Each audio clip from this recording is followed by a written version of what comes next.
Bueno, bienvenidos a un nuevo episodio de Kernel. ¿Qué tal estáis? Y se acabó la huelga, no solo de Kernel, sino esta de Hollywood, que no sabíamos muy bien qué es lo que estaba ocurriendo. Y diréis, ¿esto es un podcast de tecnología o se supone que era un podcast de tecnología?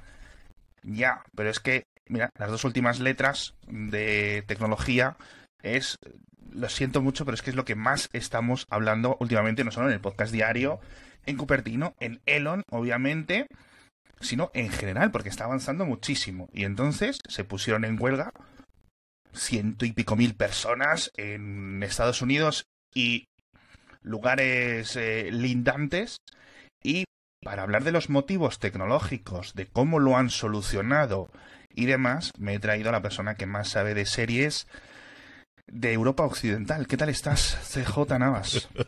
Muchas gracias, querido. Pues con muchas ganas de hablar contigo y como bien dices, desde luego, las dos huelgas y la que se previno de los directores previamente en Hollywood, pero ¿Sí? las dos, mucho más que el tema salarial y el tema monetario, que es decir, la pasta siempre es importante, pero es cierto que cuando se ha ido a la huelga siempre ha sido por algo tecnológico. Ha ocurrido históricamente, si quieres repasamos desde la de los 60, que es muy famosa porque Ronald Reagan tuvo que salir, tuvo que volver del retiro para ser presidente y para negociar ese acuerdo inicial que hubo. Todas las huelgas, más que por un componente económico, que al final es, yo pido 7, tú me das 5, venga, 6,5, no, 6,25, no, 6.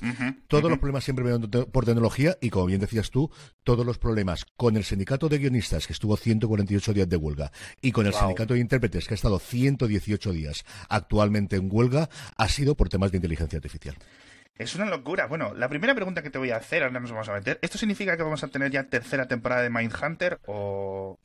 Ahí la cosa está bastante complicada. Es cierto que parece que Fincher y Netflix han hecho las paces después de que le pagase The Killer, que la hemos podido ver, la película que precisamente, hablando de salir del retiro, Fassbender llevaba 5 o 6 años sin hacer nada y ha vuelto ahora a protagonizar esta película que se presentó en Venecia, que ya está disponible en Netflix. Yo no sé si es un tema solamente de dinero, si es un tema de tiempos y de plazos. Creo que siempre ha estado Fincher, siempre dijo que quería hacerla.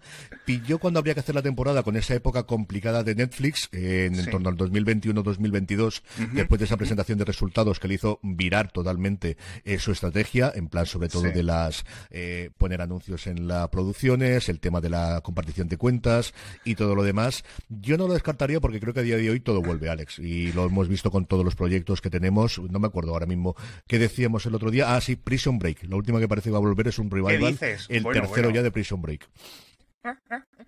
Si vuelve Prison Break, eso ya me sorprende más que cualquier cosa que me vayas a contar ahora sobre la inteligencia artificial. Entonces, para dar un poco de contexto, ha habido dos huelgas a la vez, casi a la vez, al menos simultáneamente durante la mayor parte del tiempo. Una ya se solucionó, es decir, ya se llegó a un acuerdo, que era la de los guionistas, ¿verdad? Sí, la primera huelga que tuvimos, que era siempre ha sido el sindicato y el grupo que más ha apostado por la huelga y que, sobre todo, más unidos a sentido. ¿Por qué?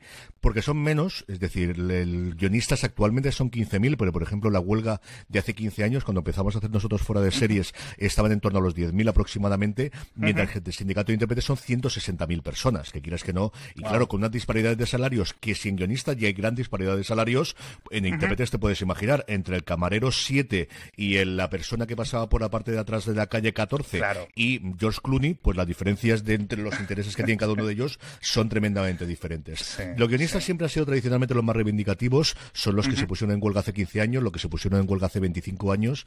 La anterior y las dos clases, en las dos ocasiones, desde luego por la parte tecnológica. Yo recuerdo muy vivadamente hace 15 años la última huelga, porque era el momento en el que yo estaba, desde luego, haciendo fuera de series, y los principales puntos, como os digo, más de los salariales, era qué iba a pasar con Internet, qué iba a ocurrir con Internet, porque en esos momentos las compañías lo que decían es, esto no va a ser nada, esto como mucho nos sirve para hacer promoción, poner 4 vídeos. Era la época de las web series, era la época en la que Perdidos durante la semana o en verano tenía las novelas y los episodios, esos los webisodios que en su momento existían, y es cierto que fueron a la huelga precisamente para poder reglamentar de no nos fiamos un pelo, no puede ser que nos recibamos digamos, compensación por todos los productos en Internet, y menos mal que lo hicieron, porque si no, imagínate, cuando llegó después Netflix, lo que hubiese ocurrido ahora.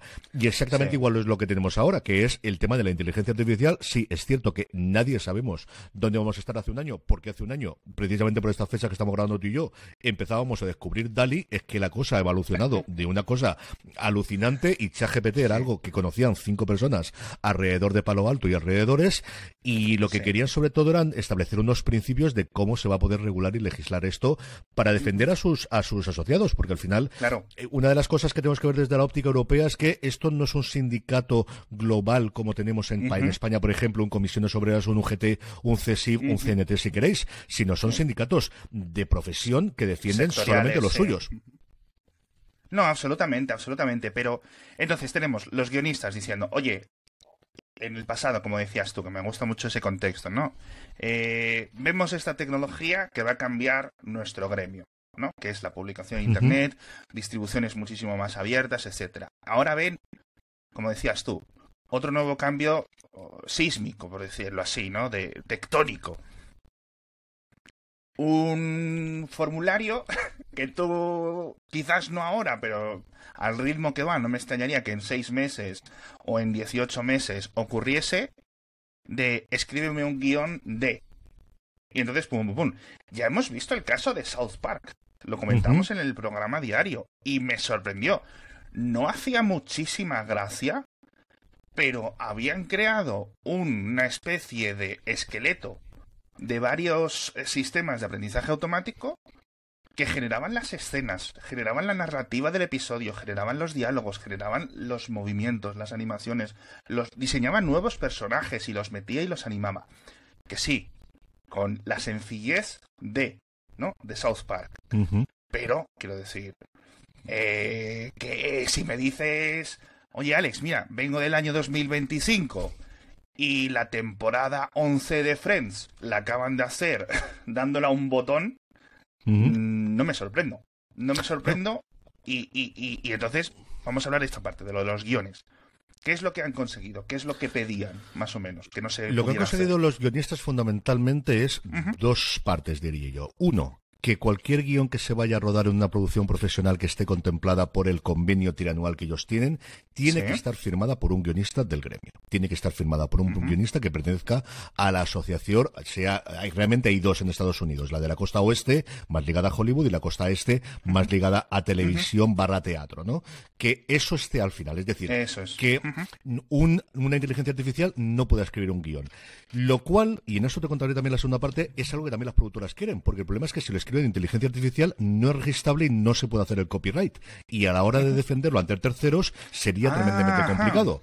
Porque si no hay una persona detrás que firma con su puño y letra y que cede esos derechos a la productora para que pueda hacer posteriormente la producción, no existen esos derechos de nadie igual que una productora se puede gastar 100 millones con un guión, otra podría coger ese guión como si estuviese en dominio libre con todos los personajes y todas las novelas de hace 200 años o de 100 años y hacer exactamente lo mismo. Eso es una cosa, como digo, que guionistas y productoras querían encazar.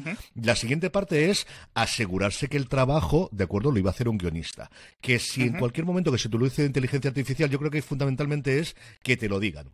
Que si de repente la productora decide generar, si no el guión completo, sí, propuestas iniciales o esqueletos, como decías tú, de producciones intermedias, se le notifique inicialmente al guionista que se va a encargar posteriormente de darle fuerza o de darle los músculos, por así decirlo, a ese esqueleto, forzando un poquito la metáfora que estábamos hablando previamente, y sobre todo y fundamentalmente que no se obligue a nadie que no quiera a utilizar la inteligencia artificial. Y a cambio, y esta es la segunda parte, las productoras poder asegurarse que cuando un guionista les entrega un guión, es un guión que ha hecho con su sangre, sudor y lágrimas, que no les van a meter un guión alzado con inteligencia artificial, porque claro, esa es la segunda parte que no estamos pensando, es que exactamente igual que se da de un lado, se podría dar del otro.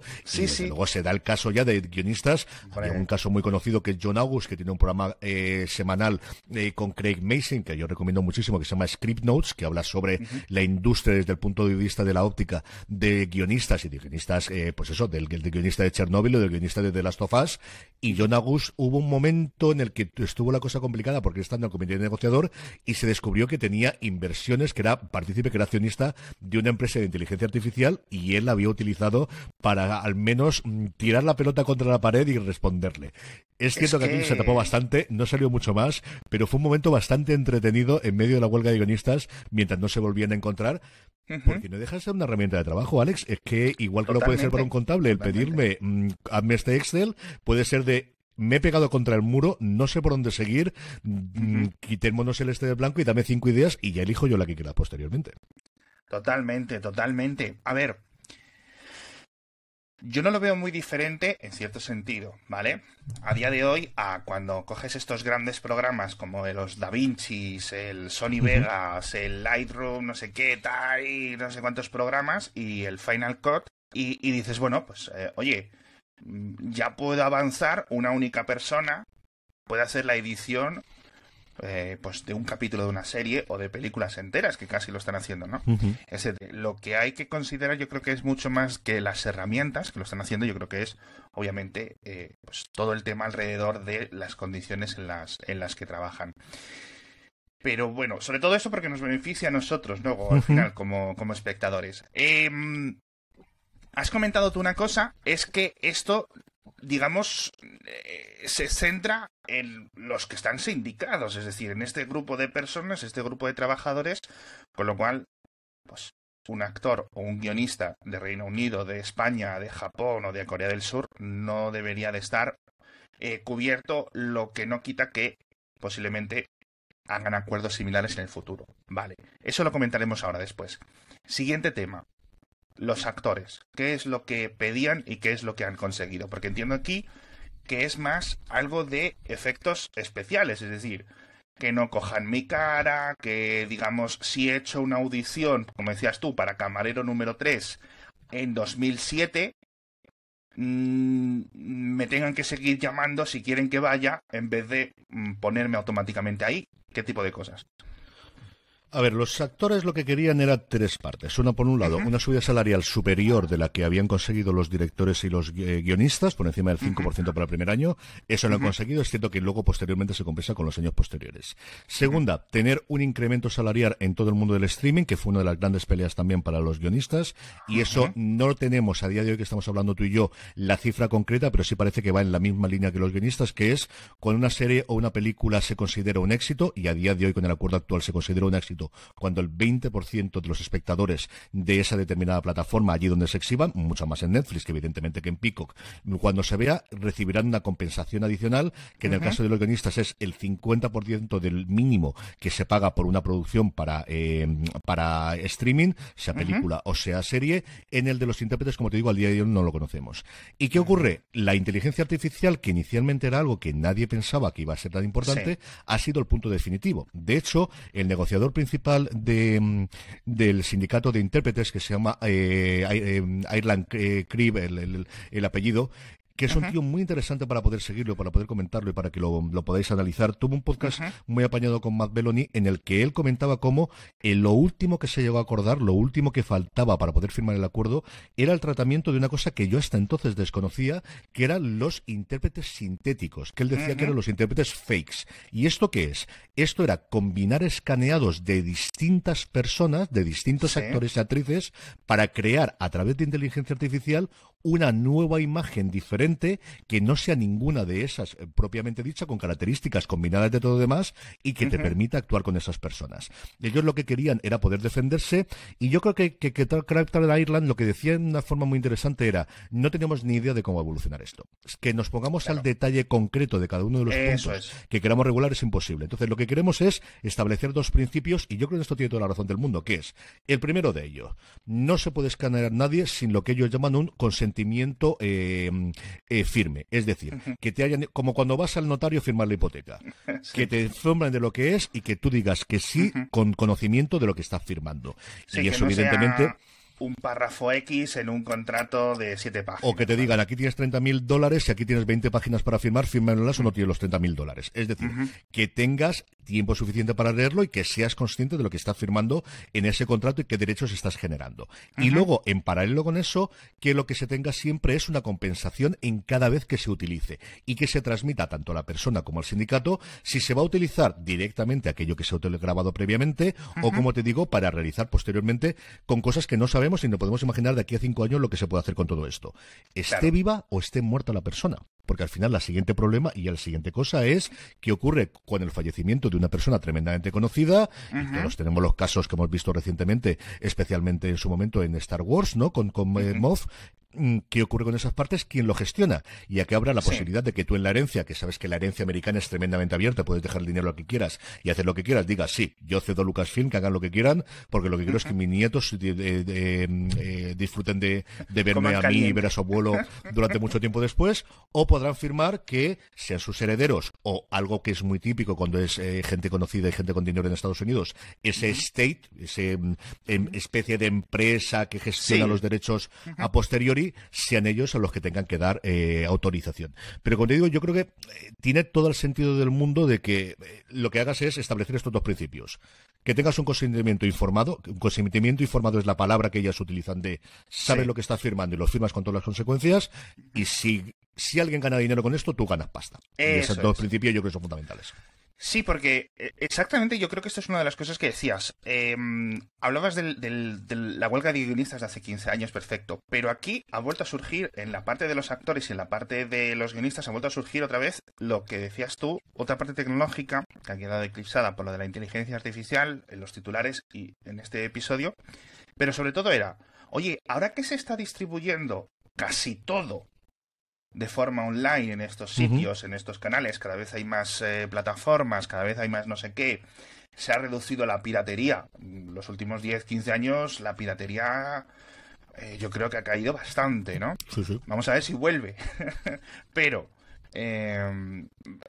hay que buscar otros métodos de pagar, ¿no? De otros métodos de, pues eso, esas regalías, esos royalties. Aquí, ¿qué ha cambiado? Porque son cada plataforma de streaming, yo no lo consideraría una empresa tecnológica, pero tienen sus metodologías, tienen sus sistemas y miden la audiencia de la forma que quieren, básicamente, ¿no? Entonces, lo pueden aprovechar. Bueno, esto al final es Hollywood, ¿no? Y lo de la contabilidad de Hollywood es un... famosísimo, es un meme porque está basado en la realidad, ¿no? Entonces, siempre van a tirar hacia ellos mismos. Van a decir, no, es que esta serie es un fracaso. Y a lo mejor la han visto 40 millones de personas que bajo cualquier baremo hubiera sido un éxito, ¿no? ¿Aquí qué ha cambiado? ¿Sabes algo? A ver, vamos para allá. ¿Cómo te cuento esto? ¿Cuándo quieres que nos renovamos? ¿Nos vamos a los años 50 de la televisión, el inicio de la televisión? No, ¿cómo funcionaba la televisión en los albores? Pues en la televisión en los albores funcionaba que las cadenas, igual que ocurre en España, pagaban la totalidad de las series y tenían el 100% de los derechos. Y en ese momento, en Estados Unidos eran 3, que eran CBS, NBC y ABC. Todo cambia con I Love Lucy, con la serie de Lucille Ball, que es la primera sitcom con el sentido de la sitcom que conocemos a día de hoy. ¿Qué es lo que ocurre? Lucille Ball quería hacer una serie con mucho efecto para la época, con bandas en directo, porque Desi Arnaz, su marido, que hacía el marido de la ficción, era cantante y quería tener la banda de música y quería hacerlo una especie de teatillo en el que se pudiesen grabar y sobre todo grabarlo con más de una cámara, lo que se conoce a día de hoy como una sitcom multicámara, que se grababa con 4 o 5, grabarla y emitirla. Porque hasta entonces lo que se hacía era una emisión prácticamente en directo, era un teatro que se emitía en directo. ¿Qué es lo que ocurre? Que cuando eso se lo cuenta la CBS, le dice el precio que va a tener, la CBS dice, no podemos pagar eso por un programa. Y Lucille dice, no pasa nada, nosotros asumimos el coste. Desilu, que es como se llamaba la productora de ellos, que posteriormente haría cosas como Star Trek, gracias al éxito que tendría, dice, nosotros asumimos esto y te alquilamos el programa. Te vendemos los derechos para que emitas los episodios 1, 2, 3, 10 veces en estas condiciones a un precio menor del que costaría pagar toda la fiesta, pero los derechos nos lo quedamos nosotros. Y así funcionó Hollywood hasta el 2010. Friends, ¿a quién le da dinero? Friends le dio mucho dinero a Y la todo lo industria en demás. general, ¿no? Es decir, esto es... En España, por ejemplo, es menos habitual porque normalmente las cadenas han seguido pagando el 100% y se han quitado todos los derechos, pero Hollywood funcionaba así. Entonces, NBC ganó dinero en su momento con Friends, son con urgencias, muchísimo dinero, pero realmente ¿quién ha ganado dinero con Friends? Warner Television, que era la productora, y en su momento alquiló para la primera ventana de estreno en Estados Unidos a NBC los nuevos episodios y luego se quedó los derechos para venderlos a España, para vender los DVDs en su momento, y a día de hoy para poder vendérselo al mejor postor, en su momento Netflix, a día de hoy HBO Max, que sí, que está dentro del mismo conglomerado, pero al final se venden unas a otras dentro de la empresa la serie o los episodios de Friends que van a ver, bueno, pues imagínate después de la muerte de Matthew Perry, lo que la gente ha vuelto a ver los episodios de Friends y lo que eso puede generar, ¿vale? Claro. Eso es como ha funcionado todo hasta la llegada del streaming. Porque ¿qué ocurre en el streaming? Que las productoras que ven, si yo le vendo una producción a Netflix, ¿dónde más la puedo vender? No había más sitio. Si Netflix estaba en todo el mundo quitando China y ya está, porque esa es la ambición que ellos tenían, no hay más. Entonces, Netflix, ¿qué dice? No os preocupéis, nosotros os pagamos el 100% de la producción y una prima adicional de un 15, de un 20, un 25%. Con lo cual tú lo que sabes es que vas a tener mucha gente viendo tu producción y que vas a ser rentable desde el principio, porque para las productoras antes la rentabilidad era por éxito. Esto funcionaba como los discos para discográficas y como las editoriales de los libros. El éxito de una te pagaba los fracasos de 100. Ahora no, Netflix revoluciona el modelo de rentabilidad volviendo a los años 40, 50 de la televisión, de los albores de la televisión, pagándote el 120 o el 130% de lo que tú has producido, que es lo que se hace aquí en España con algunas producciones. Yo utilizo una serie documental para la cadena autonómica de aquí, de la Comunidad Valenciana, que se llama La Mascleta, y ese fue el formato. Nosotros le pasamos el presupuesto, tenías un porcentaje de beneficio industrial y eso es lo que nos pagaron. Claro. Eso es lo que hace Netflix, ¿vale? ¿Qué es lo que ocurre? Que eso inicialmente todo el mundo estaba como loco, porque de repente ganas más pasta, ganas más pasta en principio, todo el mundo quería hacerlo, hasta que ¿qué? Hasta que por un lado empiezas a ver ojo, que yo he hecho Stranger Things, que yo he hecho Miércoles, que yo he hecho, ponga aquí tu serie favorita de Netflix o tu reality favorito de Netflix, y cuando hace 20 años, si hubiese tenido esta serie, se hubiese vendido un montón de sitios y yo, productora, habría ganado mucha pasta, y eso provocaba, porque cada una de estas ventas de la productora generaba lo que en Estados Unidos se conoce como los residuals, que son pagos adicionales a productores ejecutivos, a guionistas y a actores y actrices, eso ahora no se está produciendo. Y esa es la reivindicación que tienen los dos sindicatos de esto no puede ser. No puede ser que una industria que siempre está enfocada al éxito y que lo que ha hecho es hacer a la gente rica, muy rica cuando tiene un éxito, ahora estamos poniendo por igual a los productores, a los actores y a los guionistas de Miércoles, de Stranger Things, de The Crown y de, ¿qué quieres?, de One Piece, pues One Piece, que aquello de una serie que no ha visto ni Dios a lo largo del fin de semana o a lo largo de 4 meses en Netflix. Las plataformas de inicio habían dicho, me parece muy bien, pero si pagamos más a los demás, pagamos menos a los otros. Eso no se han atrevido a hacerlo, y lo que han hecho es, vale, aceptamos Pulpo como animal de compañía, busquemos una fórmula para hacer esta compensación. ¿Con los guionistas a qué se llegó? Claro, ten en cuenta que los guionistas son 1 o 2 por episodio, no mucho más. No es normal que haya más de 2 guionistas por temas de derechos, al final. Entonces, lo que tienes es, lo que comentaba antes, si tu serie o tu película la ve el 20%, como mínimo, de los abonados que tengo a mi plataforma, les pago un 50% adicional del fee que originalmente le había pagado. Del mínimo que hay, que vienen a ser unos 10 y tantos mil dólares para arriba o por abajo, dependiendo de lo que hagan, ¿vale? ¿Qué ocurrió con los actores? Los actores no querían eso. Los actores lo que querían inicialmente era un porcentaje de los ingresos de la plataforma que se distribuyese a los actores. Las empresas se negaron absolutamente, es decir, tú no puedes cobrar un porcentaje de los ingresos. Mis ingresos son los que son, pero yo no puedo ligar, esto es como cuando ligan las cosas a la inflación. Si de repente sube mucho, tú estás teniendo más, si no, esto no puede ser. Y lo que parece que han llegado al acuerdo es que van a tener nuevamente ese plus cuando se vea por encima del 20%. Ese 20% ya te digo yo que se va a renegociar dentro de 2 años cuando se llega el nuevo acuerdo del 26. ¿Ese 20% no es como un poco alto? Porque es que no lo sabremos. Ostras. Ellos, es cierto que esa información va a estar limitadísima. En el sindicato de guionistas, que esto lo dijeron, hay solo 5 personas en el sindicato que emplea un montón de gente, que tendrán acceso a esos datos, que tienen que firmar un contrato de no difusión, un NDA de 3 pares de narices, y solo podrán dar datos globales y agregados a sus asociados. Es decir, esa es información que no quieren que se filtre bajo ningún concepto. Yo creo que menos por cuando tienen un éxito, que para decir que cuando de repente tengas una serie que te ha costado 100 millones de dólares y la han visto un 3%. Y eso, las críticas pueden ser temorosas. Que es otra de las razones, yo creo, fundamentalmente por las que Netflix no estrena en cines. Porque no quieren tener el follón que va a tener Marvel con Marvels durante este fin de semana y la cantidad de titulares que va a ser del fracaso después de la taquilla. Yo creo por eso no quiere hacerlo Netflix. Entonces, eso es lo que tenemos a día de hoy. Y lo que ocurre es que en el caso de los intérpretes, el reparto no va a ser el 100% para los intérpretes de esa serie de éxitos, sino que el 75% de esa pasta se va a repartir, veremos de qué forma, si es a todos por igual, o más a quien aparezca como el primer nombre y más el que aparezca como último nombre, que siempre son los destacados, y menos al resto. Y el otro 25% lo que quieren hacer es un fondo de compensación que repartan ellos, no sabemos de qué forma, en conjunto con los productores, a todos los intérpretes que trabajan en series de streaming.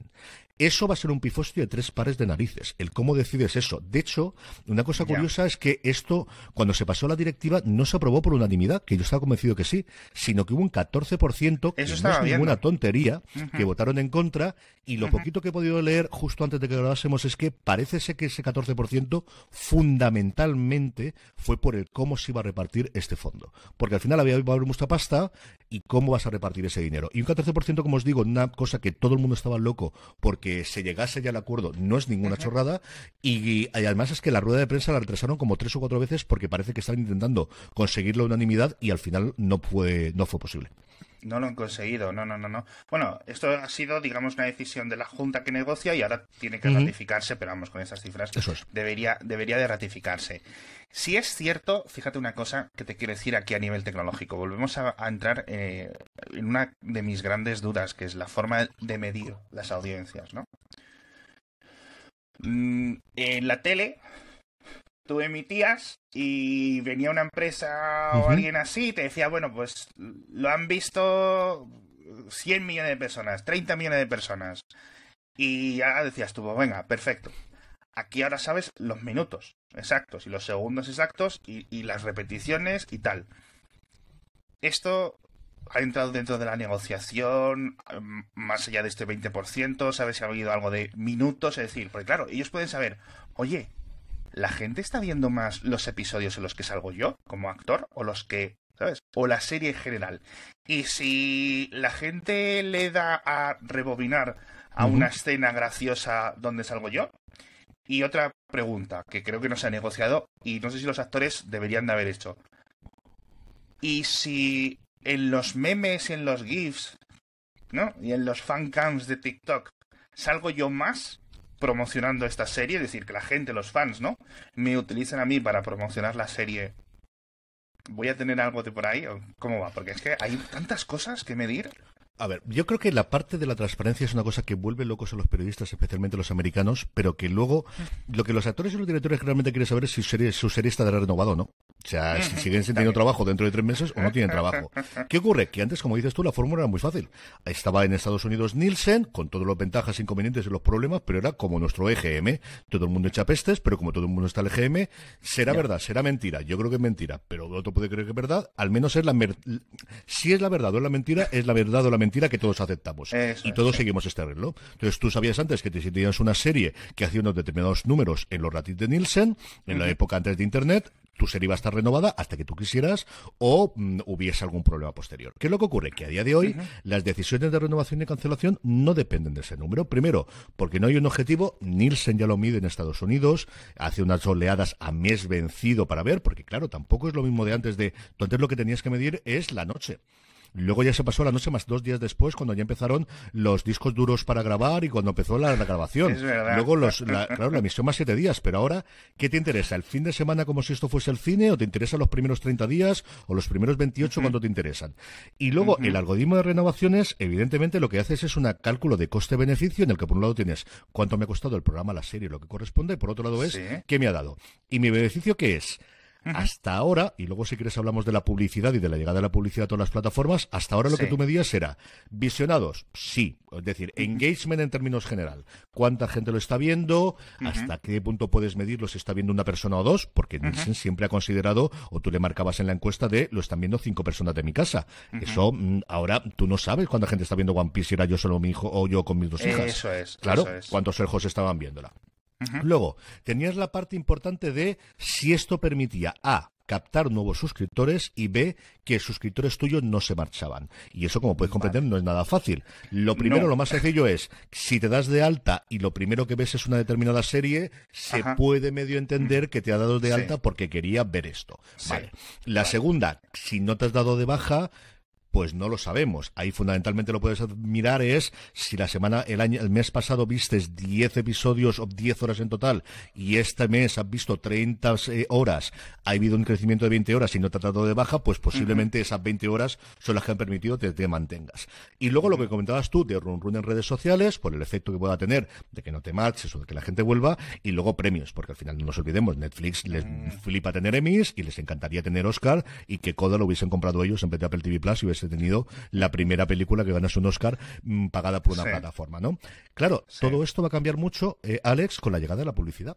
Porque la publicidad tiene dos cosas. Una, claro, si yo soy Netflix, objetivamente a mí que me interesaría que la gente me pague y no vea nada. Lo que pasa es que si la gente no ve nada, se larga. Pero lo más barato para mí es que me lo cobren, que no vea nadie y ya está. Con publicidad no. Con publicidad lo que me gustaría es que 24 horas sobre 24 tenga 1, 2, 3, 4 o 5 pares de ojos viendo y cascando la publicidad.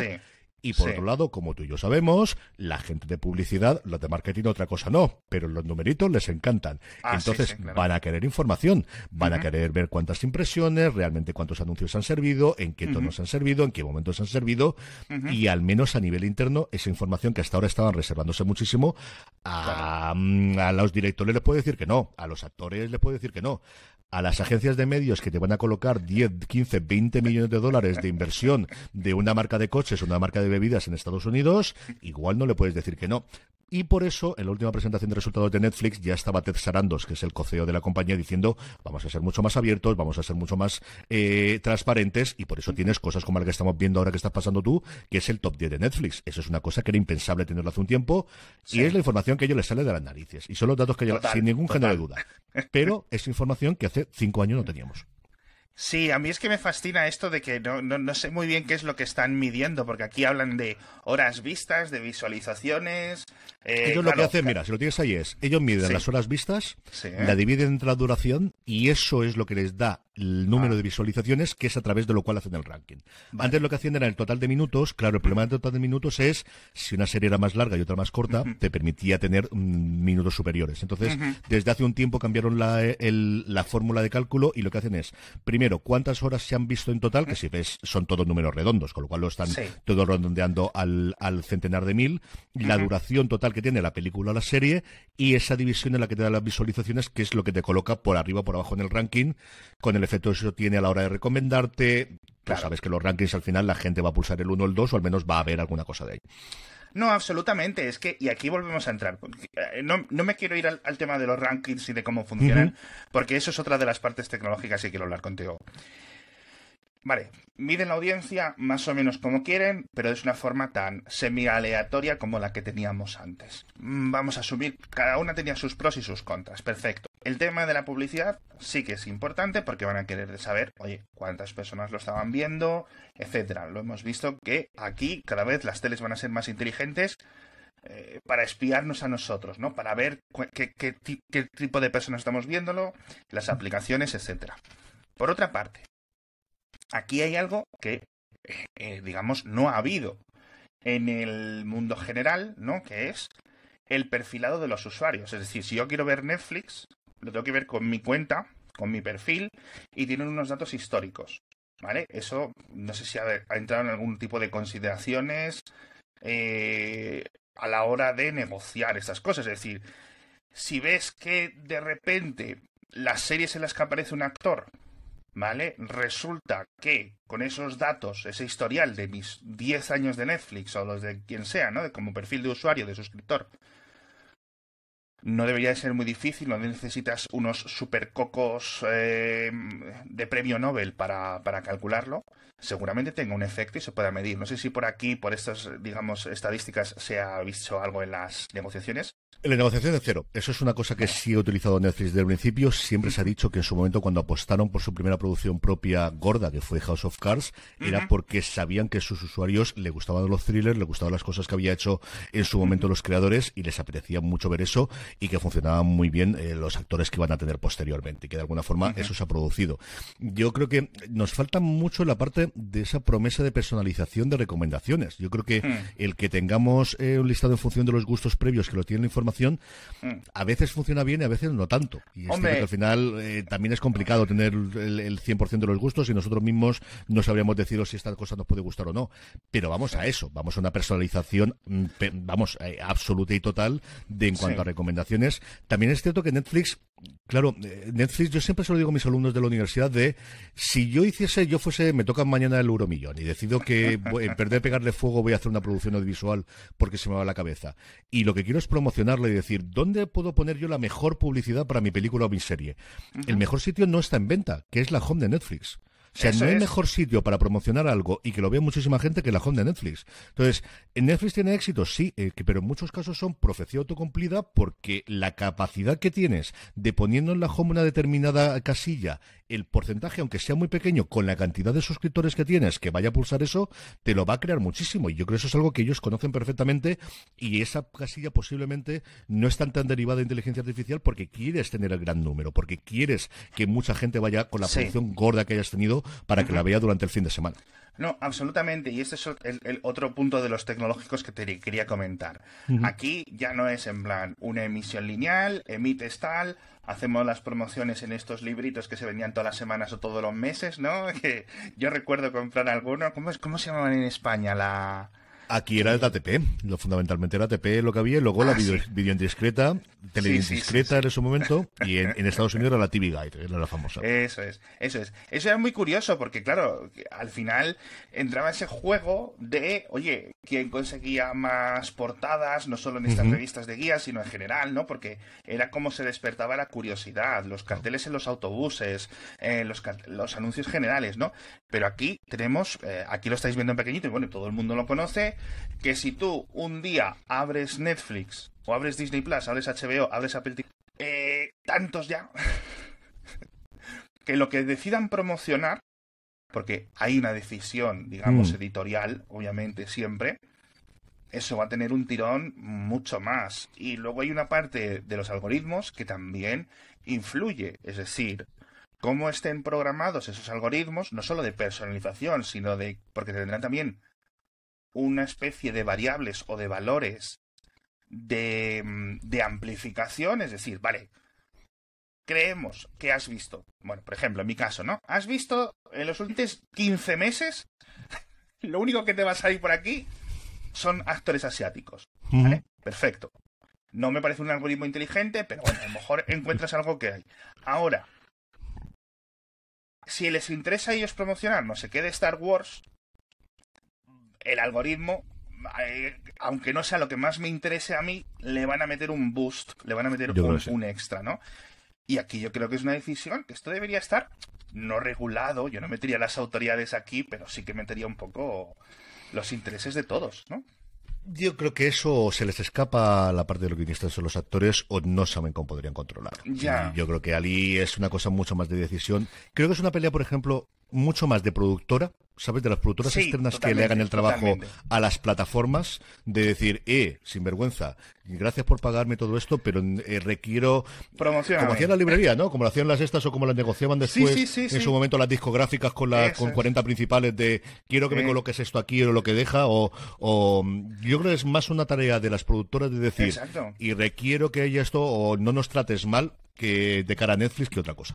Es que es totalmente eso, hay que decir. Y aquí lo hemos hablado mucho. Hemos dicho, no, oye, es que los cambios tecnológicos que afectan a Spotify afectan a la industria de la música porque Spotify decide no sé qué.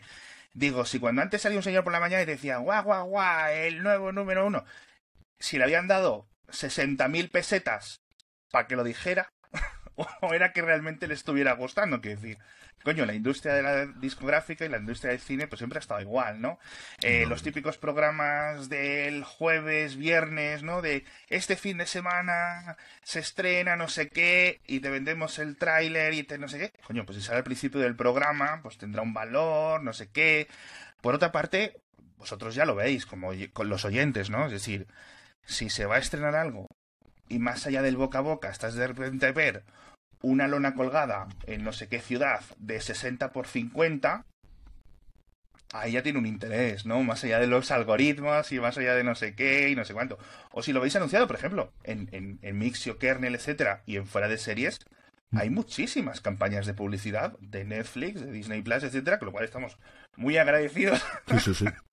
a que esto de momento no se haya algoritmizado, ¿no? Pero me parece algo asombroso. Y ¿sabes qué te digo? Y con esto creo que podemos concluir. Que dentro de 10 años vamos a tener otro cambio brutal a nivel de distribución. Yo no, te digo las sintéticas, es decir, las creaciones sintéticas.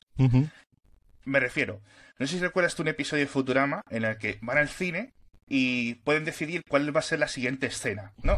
En los espectadores. Dicen, no, ¿Calculón va a hacer sus libros de contabilidad o va a hacer una persecución que en un Ferrari?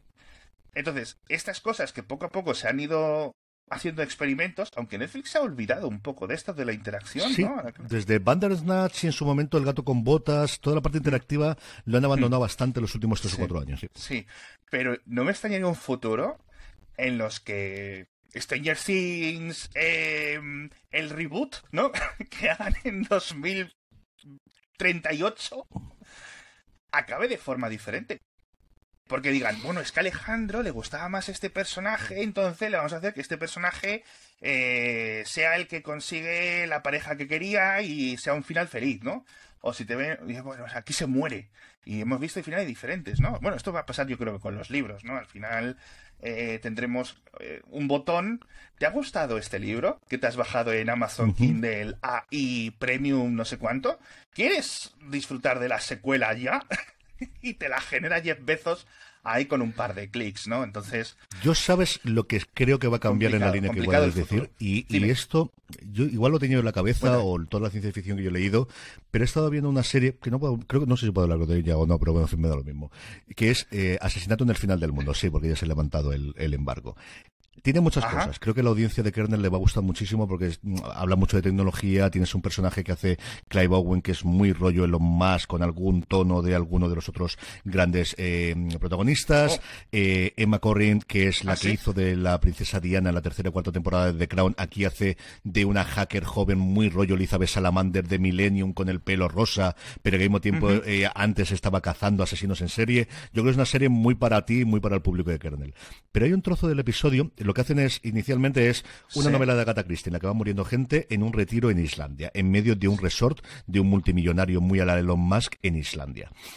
Y todo lo que van allí son luminarios porque esto lo que quiere es ver soluciones o ver cómo poder arreglar el mundo. Y hay uno de ellos, que es un director de cine. Es un director afroamericano muy conocido y él, y es un pequeño spoiler, pero no afecta nada de la trama, lo que hace es decir, mira, yo siempre que he hecho mis propuestas o siempre que he hecho mis películas me he rodeado de un grandísimo equipo, he trabajado muy bien con ellos, me ha gustado, pero siempre estaba a expensas de su trabajo. Esta, y él presenta y un producto, es la primera vez en la que yo he podido hacer realmente lo que quería, porque para eso he utilizado una inteligencia artificial. Entonces, yo creo que empezará con los cortos.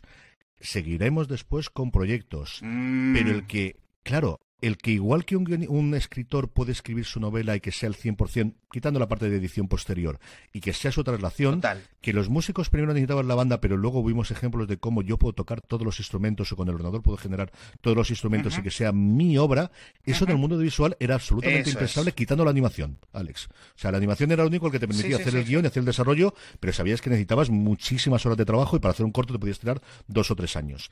Eso, yo creo que empezaremos en animación. Creo que seguiremos en imagen real. Creo que podremos tener yo soy un creativo que lo que quiere es hacer un determinado corto de animación, corto mezclando imagen real y animación, evidentemente real en el sentido de generado por la inteligencia artificial con cosas sintéticas que habrá librerías que yo pueda comprar y que yo pueda ver en pantalla la idea que yo tengo sin necesidad de pagar maquilladores, de pagar lo demás, sin de pagar catering para que la gente coma a los actores porque son de inteligencia artificial y sin pagar una gran estrella de Hollywood. Y eso sí que es una revolución, porque de repente un proyecto que es imposible hacerlo con menos de centenares de miles o millones de dólares, lo puedes hacer con mucho tiempo, con muchos recursos a nivel de ordenadores, pero sabemos tú y yo, igual que toda la gente que nos escucha, que eso siempre ha sido cuestión de tiempo, y eso lo hemos visto, y lo que somos de los 70 nos lo cuentan, ya no te digo lo de ahora, es que nos cuentan el iPhone y no nos lo creíamos. ¿Qué voy a decirte de esto de aquí? No, totalmente. Yo eso sí que creo que va a ser. ¿Seguirán habiendo estrellas de Hollywood? Sí, indudablemente.